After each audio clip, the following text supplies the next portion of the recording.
Start out with a sketch in a base shade. Observe the darkest and lightest areas of your drawing. Lay those down, blend, and repeat several times. The key to realistic drawings is layering over and over and over again until you get it right. Blur the outline. When drawing the whites of the eye, don't forget the shadows inside. Add highlights, those are very important.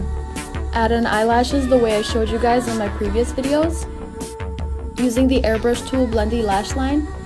Add some highlights. Use the drawing guide. Change the settings to make sure that it's radial symmetry.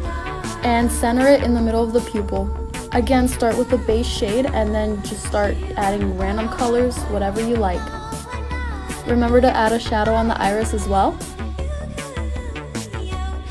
Draw in the pupil and add some details in the eye. Don't forget finishing touches, which are highlights. Those make the drawing look realistic.